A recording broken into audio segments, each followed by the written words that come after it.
Bible ভিত্তিক বিবাহের এই অনুশীলনে আপনাকে স্বাগত জানাই। এই ৮টি প্রশিক্ষণে আমরা বাইবেল ভিত্তিক বিবাহের কিছু বিষয় আলোচনা করব, যেমন এই বাইবেল ভিত্তিক বিবাহ কি, আর এই বিবাহ অন্য ধরনের বিবাহের থেকে কেন আলাদা, এই দম্পত্যের জীবনে সুন্দর সম্পর্ক কতটা গুরুত্বপূর্ণ, বাইবেল এই বিবাহের বিষয়ে কি কি তথ্য দেয়, স্বামী এবং স্ত্রীকে ঈশ্বর কি কি দায়িত্ব দিয়েছেন, আমাদের দৈনন্দিন জীবনে আমরা কিভাবে এই ঐশ্বরিক তথ্য ব্যবহার করতে পারি। এই অনুশীলনের উদ্দেশ্য হলো যেন আমরা বুঝি যে এই বিবাহের সম্পর্কে বাইবেল আমাদের কি বলে এবং এই সত্য যেন আমরা নিজেদের জীবনে প্রয়োগ করতে পারি। যখন কেউ একটি নতুন বিল্ডিং নির্মাণ করতে চায়, তখন তারা একটি নীল নকশা অর্থাৎ ব্লুপ্রিন্ট দিয়ে শুরু করে, একটি অঙ্কন যা এটি কিভাবে নির্মিত হবে তার সমস্ত বিবরণ দেখায়। তারপর প্রকল্পের তত্ত্বাবধানকারী ব্যক্তি তাদের দায়িত্ব পালনের জন্য বিভিন্ন দলকে নির্দেশ দেবেন। কেউ মাটি পরিষ্কার এবং সমতল করবে, অন্য দল ভিত্তিটি ঢেলে দেবে, আর বাকি সমস্ত দলদের একসাথে কাজ করতে হবে।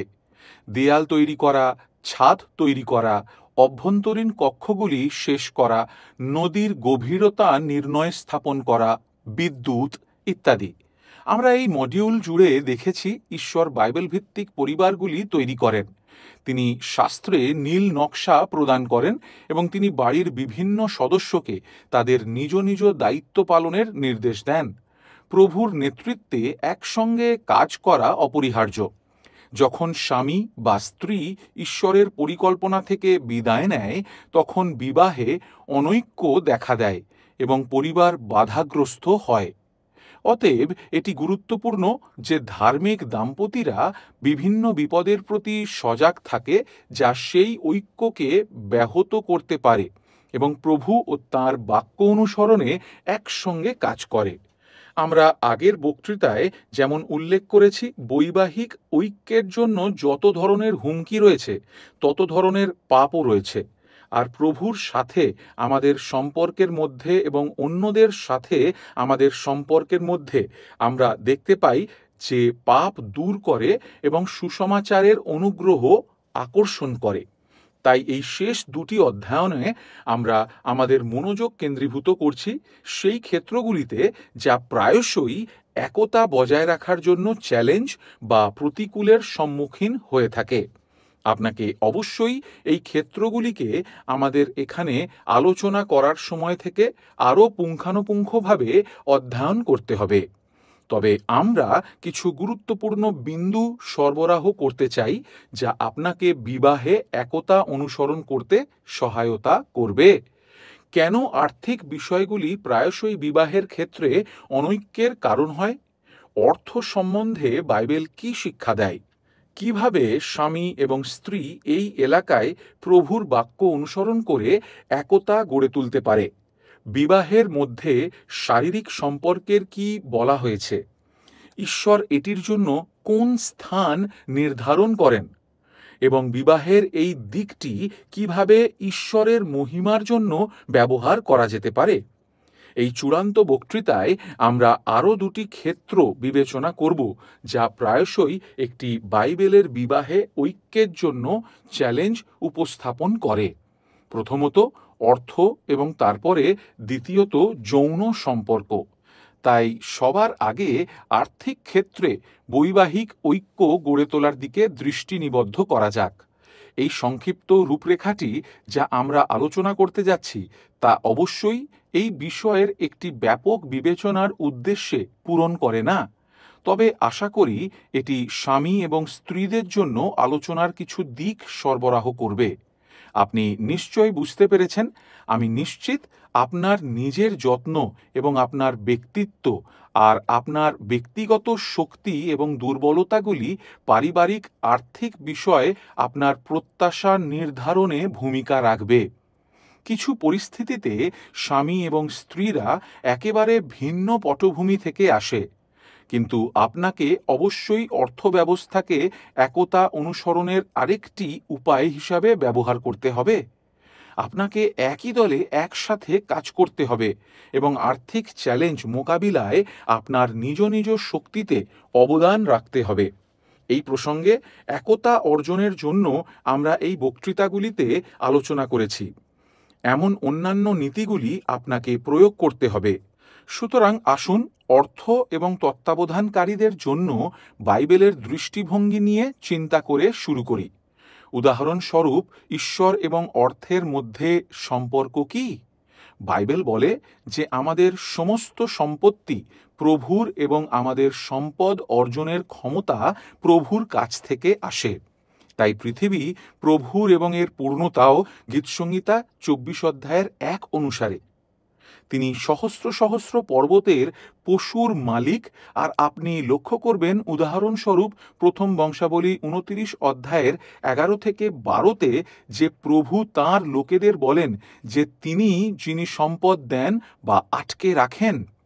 প্রথম করিন্থীয় 4 অধ্যায়ের 7 পদে পৌল বলেছেন, তোমার কি আছে যা তুমি পাওনি? সবই প্রভুর কাছ থেকে আসে এবং এটি এই সত্যটিকে তুলে ধরে যে আমাদের ভরসা প্রভুতে, ধন সম্পদে নয়। প্রভু যিশু মথি 6 অধ্যায়ের 15 থেকে 34 পদে পর্বতে তাঁর উপদেশে এই কথা বলেছেন।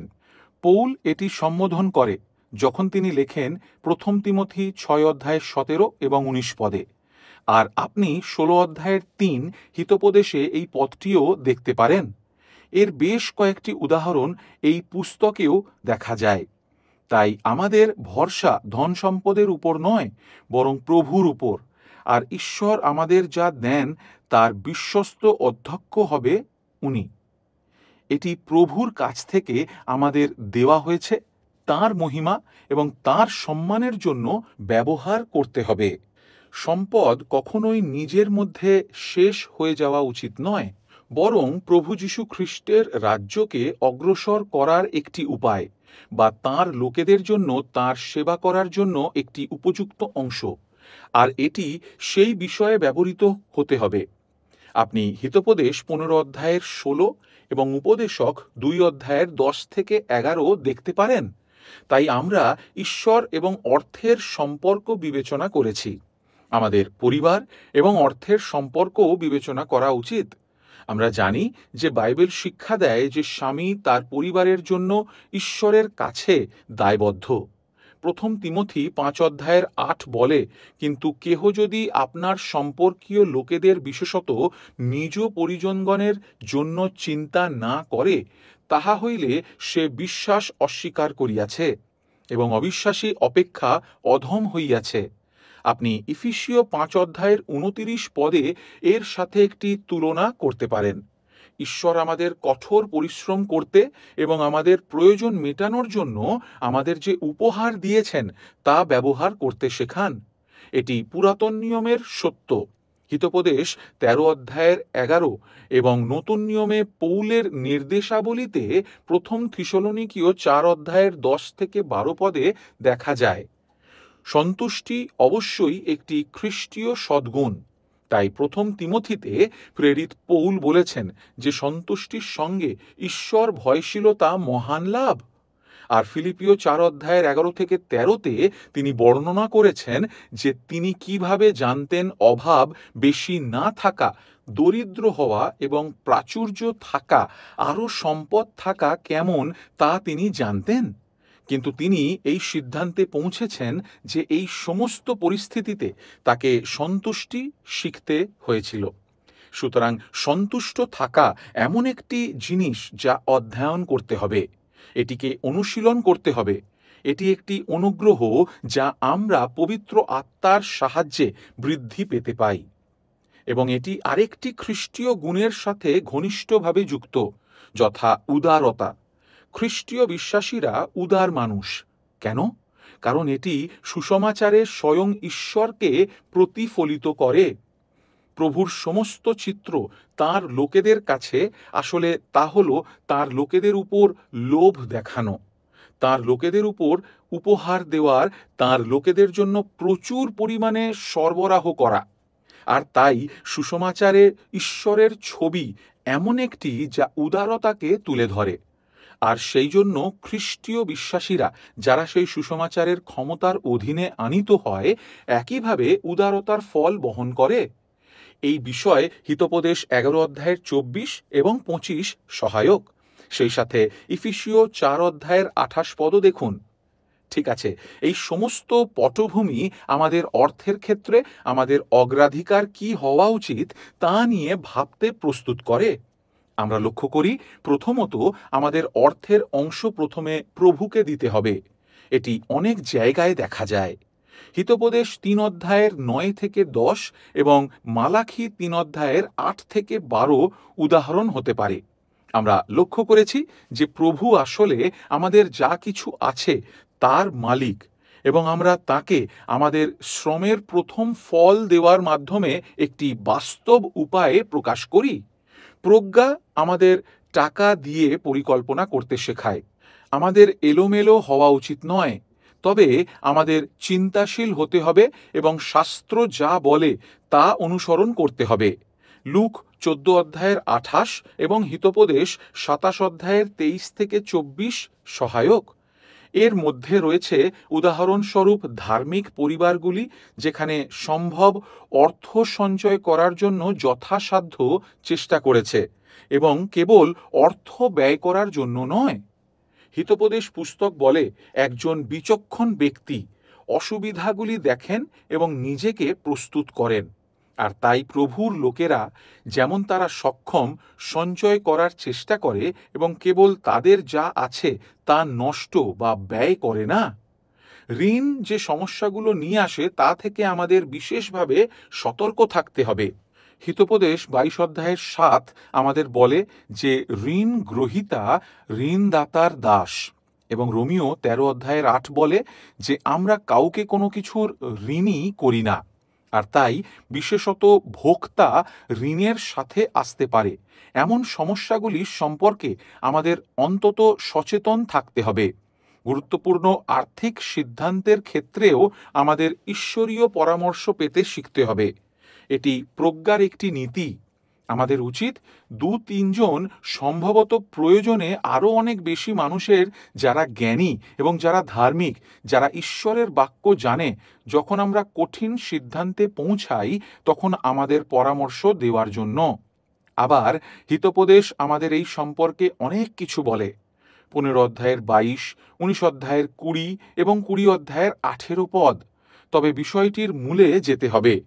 সুতরাং আর্থিক লড়াই বা মতানৈক্য বা দ্বন্দ্ব কেবল অর্থের বিষয় নয়। মূল সমস্যা সর্বদা তার নিচে, হৃদয়ের ভিতরে পাওয়া যায়। আর বিবাহের মধ্যে আর্থিক টানাপোড়েনের ক্ষেত্রে আমি উল্লেখ করব এমন অনেকগুলি মূল সমস্যা রয়েছে। প্রথমটি অবশ্যই অহংকার। হিতোপদেশ 18 অধ্যায়ের 12 এই বিষয়ে আমাদের সতর্ক করে। এটি বিবাদ সৃষ্টি করে। আরেকটি মূল সমস্যা হবে স্বার্থপরতা। অন্যের দিকে মনোনিবেশ করার পরিবর্তে আমরা যা চাই তার প্রতি আগ্রহী থাকা, যা সুসমাচারের আত্মা, যেমন ফিলিপিও 2 অধ্যায়ের 3 থেকে 4 আমাদের শিক্ষা দেয়। আরেকটি হবে প্রতিমা পূজা। টাকা দিয়ে প্রতিমা বানানো সম্ভব, এবং আর প্রভু আমাদেরকে প্রতিমা থেকে সাবধান থাকতে সতর্ক করেন। প্রভু যিশু আমাদের বলেন আমরা ঈশ্বর এবং ধন সম্পদ উভয়েরই সেবা করতে পারি না। আমরা হয় একজনকে ভালোবাসব এবং অন্যকে ঘৃণা করব, অর্থাৎ একজনকে ঘৃণা করব এবং অন্যটিকে সম্মান করব। আর তাই প্রতিমা পূজার মূল সমস্যা সম্পর্কে আমাদের সচেতন হতে হবে। আরেকটি হবে অলসতা। হতে পারে যে অলসতার জন্য সব ধরনের আর্থিক অসুবিধা গ্রসিত হওয়া। হিতোপদেশ 13 অধ্যায়ের 4 এই বিষয়ে কথা বলে। একইভাবে দায়িত্বজ্ঞানহীনতা একটি সমস্যা হতে পারে। প্রভু আমাদেরকে যে জিনিসগুলি দেন তাতে বুদ্ধি ও প্রজ্ঞার সাথে চলার চেষ্টা না করা। হিতোপদেশ 25 অধ্যায়ের 19 পদ। সব শেষে আরেকটি মূল সমস্যা মনুষ্যকে সন্তুষ্ট করা হতে পারে। তাই অন্যরা কিভাবে আমাদের দেখে, অন্যরা আমাদের সম্পর্কে কিভাবে এবং অন্য লোকেদের অনুগ্রহ লাভের জন্য অর্থ ব্যবহার করে তা নিয়ে উদ্বেগ। এগুলি সবই হৃদয়ে লুকিয়ে থাকা এবং কখনো কখনো আর্থিক উত্তেজনার পৃষ্ঠের নিচে পড়ে থাকতে পারে। আমাদের আধ্যাত্মিক ফলপ্রসূতা অনুসরণ করতে হবে। তাই এই মূল সমস্যাগুলির সাথে মোকাবিলা করার ক্ষেত্রে বাইবেল আমাদেরকে কি বলে? এটি আমাদের অনুতাপ করতে, আমাদের পাপের জন্য প্রভুর সামনে পাপ হিসাবে অনুতপ্ত হতে এবং সেই পাপগুলি থেকে ফিরে যেতে, তাদের ত্যাগ করতে, করুণার জন্য প্রভুর দিকে ফিরে যেতে আহ্বান জানায়। অর্থের বিষয় ঈশ্বর যে বাইবেলের নীতিগুলি দিয়েছেন তা আমাদের অধ্যয়ন করতে হবে এবং আমাদের জীবনে সেগুলি প্রয়োগ করার চেষ্টা করতে হবে। প্রার্থনা একটি অপরিহার্য প্রতিক্রিয়া। মনে রাখবেন, ফিলিপিও 4:6 আমরা মনে করিয়ে দিচ্ছি যে এই সমস্ত যত্ন যা প্রায়শই ভয় এবং অন্যান্য অসুবিধা সৃষ্টি করে তা প্রকৃতপক্ষে প্রভুর কাছে নিয়ে যাওয়া দরকার। কোনো বিষয়ে ভাবিত হইও না, কিন্তু সর্ববিষয়ে প্রার্থনা ও বিনতি দ্বারা ধন্যবাদ সহকারে তোমাদের যাচনা সকল ঈশ্বরকে জ্ঞাত করো। তিনি অবশ্যই যিনি সার্বভৌমভাবে সব কিছুর উপর শাসন করেন এবং তিনি শেষ পর্যন্ত সব কিছুর জন্য যোগান দেন, এবং তাই আমাদের আবেদনগুলি তাঁর পায়ে রাখা উচিত। আরেকটি প্রতিক্রিয়া হল পরিকল্পনা।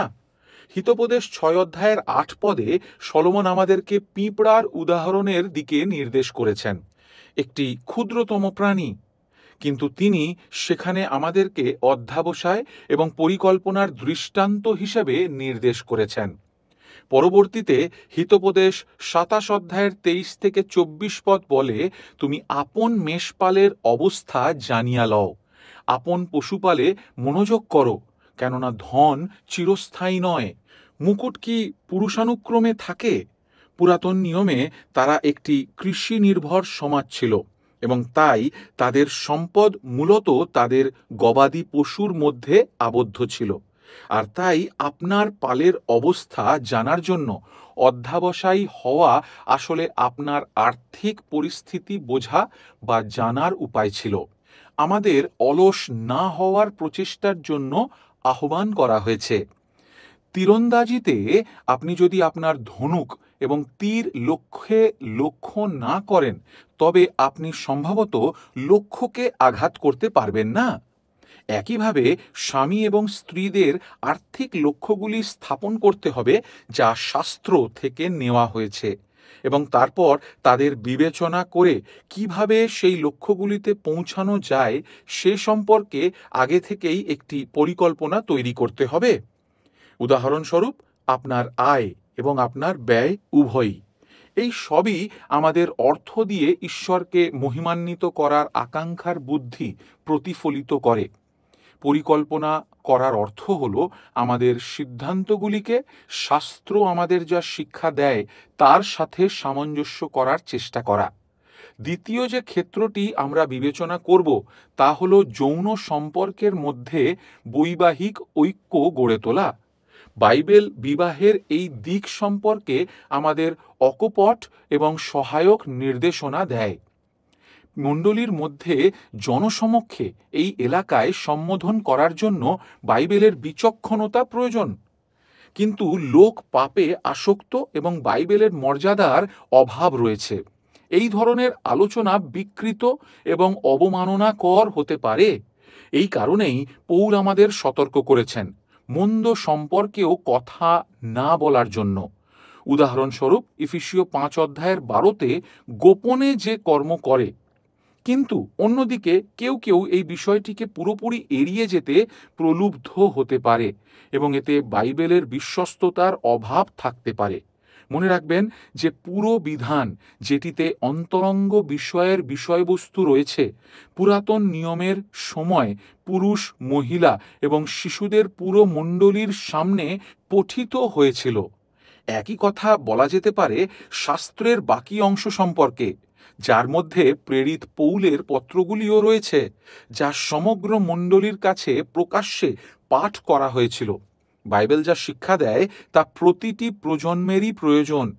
বর্তমান সময়ে ঈশ্বরের লোকেদের বিবাহের যৌন সম্পর্কের বিষয়ে বাইবেলের দৃষ্টিভঙ্গির স্পষ্ট উপলব্ধি প্রয়োজন। এখন ঈশ্বরের লোকেদের অবশ্যই এই কোর্সের মতো পরিপ্রেক্ষিতে কতটা আলোচনা করা উচিত যে সম্পর্কে বিচ্ছিন্ন স্বাচ্ছন্দ্যের স্তর থাকবেই।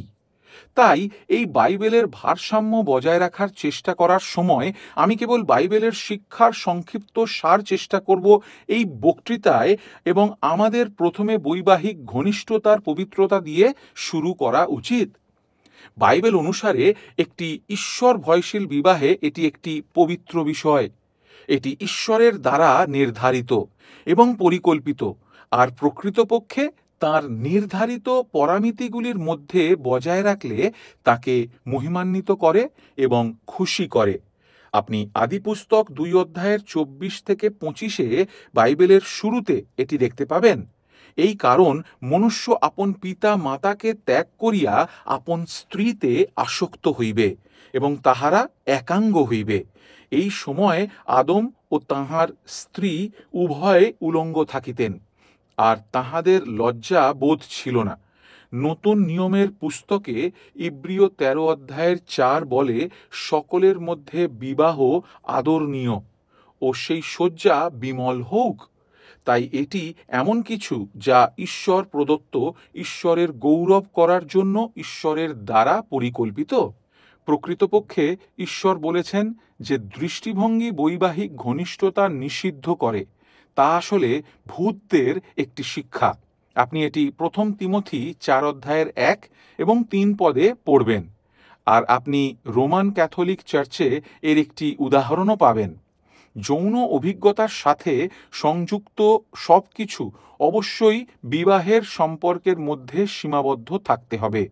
এর মধ্যে রয়েছে আমাদের চিন্তা, দৃষ্টি, কথা এবং কাজ। আমরা 10 আজ্ঞাতে ফিরে যেতে পারি। 7ম আদেশে বলা হয়েছে, তুমি ব্যভিচার করো না।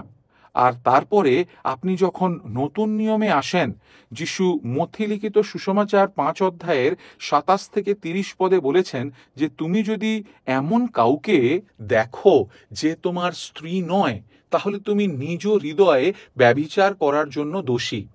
তাই বিবাহ সম্পর্ক আমাদের চিন্তা, আমাদের দৃষ্টি, আমাদের কথা এবং আমাদের কর্মের জন্য বেড়া প্রদান করে। হিতোপদেশের প্রাথমিক অধ্যায়গুলিতে এই সম্পর্কে অনেক কিছু বলা আছে। ফিরে যান এবং পড়ুন।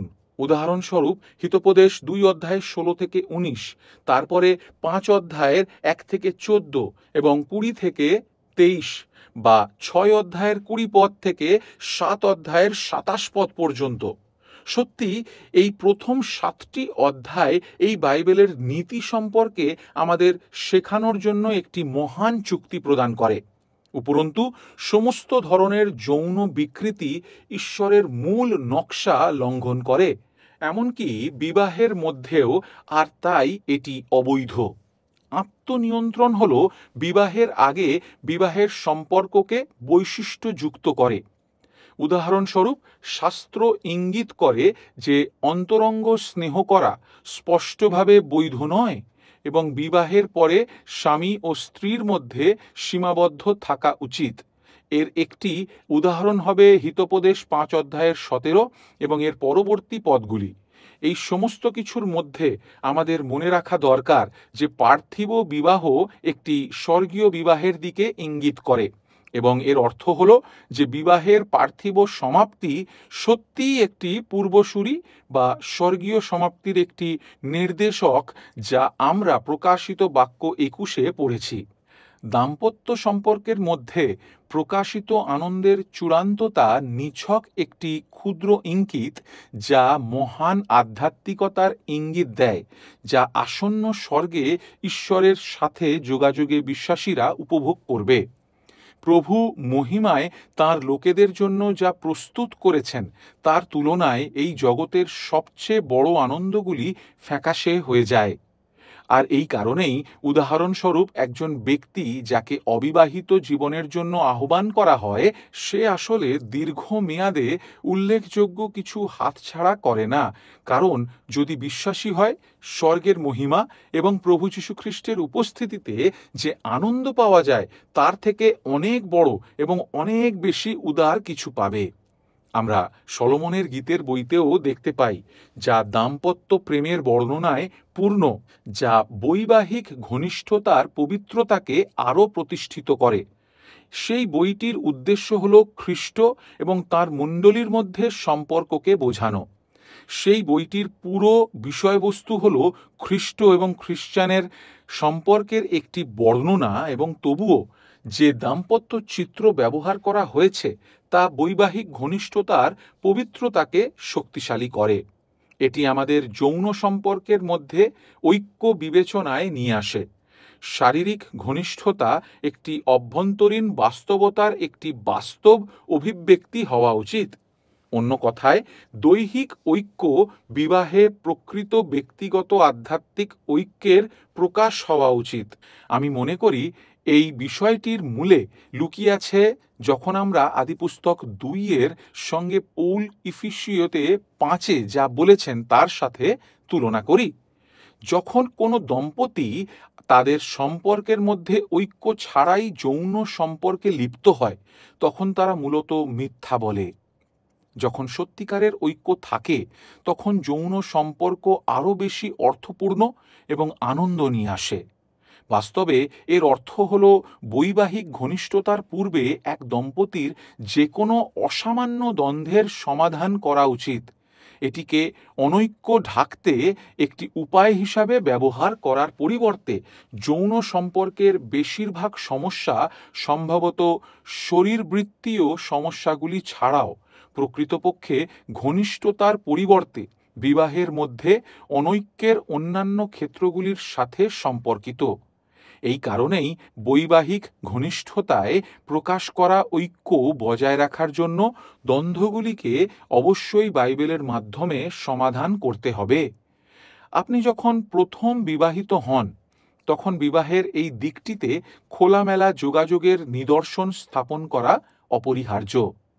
যৌন সম্পর্কের আগে, চলাকালীন সময়ে এবং পরে একজন ধার্মিক দম্পতিকে একে অপরের কাছে সবচেয়ে বেশি অর্থপূর্ণ বিষয় নিয়ে আলোচনা করা উচিত। এটি আমাদের যৌন সম্পর্কের আশীর্বাদ সম্বন্ধে বাইবেল কি বলে তা বিবেচনা করতেও পরিচালিত করে। যৌন সম্পর্ক হল ঈশ্বরের একটি উপহার, যা খ্রিস্টান দম্পতির জন্য আনন্দ বয়ে আনার উদ্দেশ্যে ব্যবহার করা হয়েছে। হিতোপদেশ 5:18-19, বিশেষ করে 19 নম্বর পদে তৃপ্তি দিক শব্দের অর্থ সন্তুষ্ট করুক।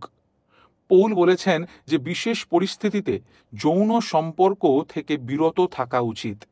এই বিষয়ে 1 করিন্থীয় 7:3-5 পদ বলে আমাদের উদ্ধৃতি নেওয়া মূল্যবান। তিনি বলেন, স্বামী স্ত্রীকে তাহার প্রাপ্য দিক, আর তদ্রূপ স্ত্রীও স্বামীকে দিক। নিজ দেহের উপর স্ত্রীর কর্তৃত্ব নাই, কিন্তু স্বামীর আছে, আর তদ্রূপ নিজ দেহের উপরে স্বামীর কর্তৃত্ব নাই, কিন্তু স্ত্রীর আছে। তোমরা একজন অন্যকে বঞ্চিত করিও না। কেবল প্রার্থনার নিমিত্তে অবকাশ পাইবার জন্য উভয়ে এক পরামর্শ হইয়া কিছু কাল পৃথক থাকিতে পারো, পরে পুনর্বার একত্র হইবে, যেন শয়তান তোমাদের অসংযমতা প্রযুক্ত তোমাদিগকে পরীক্ষায় না ফেলে। দেখুন, পৌল বলেছেন যে নিয়মিত বৈবাহিক ঘনিষ্ঠতার উপহার হল শয়তানকে প্রতিরোধ করার একটি ব্যবহারিক উপায়। যারা বিবাহিত তাদের জন্য আমাদের অসন্তুষ্টি, অতৃপ্ত আকাঙ্ক্ষাগুলি অযথা প্রলোভনের সুযোগ দেয়। ফলস্বরূপ যৌন মিলনের পুনঃ সংগঠন স্বামী এবং স্ত্রী উভয়ের দ্বারা পারস্পরিকভাবে নির্ধারিত করতে হবে, এবং স্বামী আর স্ত্রী উভয়ই অপরকে শারীরিক মিলন দিতে ইচ্ছুক হওয়ার দ্বারা নির্ধারিত হয়। কখনো কখনো এটি প্রয়োজনীয় পরিহারের দৃষ্টান্তমূলকভাবে নির্ধারিত দৃষ্টান্ত জড়িত হতে পারে। স্বাভাবিক পরিস্থিতিতে এটি নিয়মবর্তিতার উপর পারস্পরিকভাবে সম্মত হবে, কারণ উভয় স্বামী আর স্ত্রী একে অপরের অন্তর্গত। আপনি 1 করিন্থীয় 7 অধ্যায়ের 3 থেকে 5 পর্যন্ত উদ্ধৃত অনুচ্ছেদে পৌলের স্পষ্ট নির্দেশাবলী লক্ষ্য করবেন। এটি কখনোই নেওয়া বা আটকানোর বিষয় নয়। এটি অন্যের প্রয়োজন মেটাতে যা দেওয়ার ক্ষেত্রে একে অপরকে ছাড়িয়ে যাওয়া এবং সেবা করার চেষ্টা করার বিষয়। রোমীয় 12 অধ্যায়ের 10 পদে আমাদের বলা হয়েছে যে প্রেম একে অপরকে অগ্রাধিকার দেয়, তাই যৌন সম্পর্ক একতরফা বা স্বকেন্দ্রিক হওয়া উচিত নয়। পৌল উল্লেখ করেছেন যে এটি 1 করিন্থীয় 7 অধ্যায়ে উভয় স্বামী আর স্ত্রীর জন্য আশীর্বাদ আনার উদ্দেশ্যে করা হয়েছে। তাই এটি আপনার পত্নীকে নিজেকে দেওয়ার একটি বিশেষ উপায়। অনুশীলনে এর অর্থ হল, উদাহরণস্বরূপ একজন স্বামীর বলিদানমূলক ভালোবাসা তার স্ত্রীর জন্য ঘনিষ্ঠ সম্পর্ককে সমানভাবে আনন্দদায়ক করার জন্য তার অগ্রাধিকার এবং কাজ করার মাধ্যমে প্রকাশ পাবে, এবং প্রক্রিয়াটিতে তার চাহিদা পূর্ণ হচ্ছে তা নিশ্চিত করা হবে। অবশ্যই পুরুষ এবং মহিলাদের আলাদাভাবে তৈরি করা হয়েছে, এবং আপনার পত্নীকে জানার মধ্যে সেই পার্থক্যগুলি কিভাবে শারীরিক সম্পর্কের মধ্যে নিজেকে প্রকাশ করে তা শিক্ষার অন্তর্ভুক্ত। এই শেষ 2টি বক্তৃতায় আমরা যে অন্যান্য বিষয়গুলি উত্থাপন করেছি তার মতো এটিও গুরুত্বপূর্ণ। আপনি এই বিষয়ে বাইবেল কি বলে তা আরও অধ্যয়ন করুন। অজ্ঞতা এবং বিপদগামী অনুভূতি বিবাহের এই দিকটি বৃদ্ধিতে সাহায্য করার পরিবর্তে বাধা দেয়। এটি এমন একটি পরিসর হওয়া উচিত যেখানে স্বামী এবং স্ত্রীদের মধ্যে একতা আর যোগাযোগ অনুসরণ করা হয়। এটি খ্রিস্টান বিবাহের একটি ঈশ্বর প্রদত্ত, ঈশ্বর গৌরবময় দিক, এবং অন্য 3টি ক্ষেত্রের মতো যা আমরা বিবেচনা করেছি আমি আপনাকে আপনার বাইবেলগুলিতে খুলতে এবং এই বিষয়ে ঈশ্বর যা যা বলেছেন তা আরও সম্পূর্ণভাবে অধ্যয়ন করতে উৎসাহিত করব। ভালো, উপসংহারে এটি আমাদের এই মডিউল বা বক্তৃতা সিরিজের শেষ নিয়ে আসে, এবং আমরা যেখানে শুরু করেছি সেখানেই শেষ করব। যারা হতাশার সাথে প্রলুব্ধ হয় তাদের জন্য সত্যিই আশা রয়েছে। যারা দাম্পত্য জীবনে সংগ্রাম করছেন তাদের জন্য বলবো, আপনার কাছে বড় আশা রয়েছে। কেন? কারণ ঈশ্বরের বাক্য আমাদের সমস্ত সমস্যা সমাধানের জন্য যথেষ্ট, এবং ঈশ্বরের অনুগ্রহ আমাদের সমস্ত প্রয়োজনের জন্য যথেষ্ট। এমনকি তাঁর শক্তি আমাদের দুর্বলতার মধ্যেও স্পষ্ট প্রকাশ পায়। বিশ্বাসীর পাপ আসলে সমাধানযোগ্য। যেখানে পাপ প্রচুর হয়েছে, অনুগ্রহ আরও অনেক বেশি। রোমীয় 5 অধ্যায়ের 20 আমাদের তাই বলে। ঈশ্বরের আত্মা বৃদ্ধি এবং পরিবর্তন করতে পারে। আমি বুঝতে পারি যে আমরা সবাই খুব ব্যস্ত জীবনযাপন করি, কিন্তু ঈশ্বর খ্রিস্টান দম্পতিদের জন্য বিবাহের সম্পর্ককে অগ্রাধিকার হিসাবে প্রতিষ্ঠিত করেছেন। যেহেতু একটি ঈশ্বর ভয়শীল বিবাহকে গড়ে তুলতে হবে, এবং যেহেতু অগ্রাধিকারগুলি হলো আপনি যা করেন তা নয় এবং আপনি যা বলেন তা নয়, তাই এই বিষয়গুলির জন্য সময় এবং প্রচেষ্টা ব্যয় করার জন্য একটি সচেতন সিদ্ধান্তে থাকতে হবে, যাতে আমরা কেবল বাক্য শ্রবণকারী নয় কিন্তু পালনকারী হই। আশা করি এই অনুশীলনে আপনারা প্রত্যেকে আশীর্বাদিত হয়েছেন। এই 8টি বক্তৃতা শাস্ত্রের অনুচ্ছেদে পরিপূর্ণ রয়েছে, যা আপনার পর্যালোচনা করা উচিত। আপনার স্ত্রীর সাথে সেই বাক্যগুলির আলোচনা করুন, সেগুলি দেখুন, সেগুলি বারংবার পড়ুন। এই বাইবেলের নীতিগুলি আপনার নির্দিষ্ট বিবাহে বাস্তবিকভাবে প্রয়োগ করা দরকার। এমন উপায়গুলি নিয়ে আলোচনা করুন। ঈশ্বর আপনাদের প্রত্যেককে আশীর্বাদ করুক।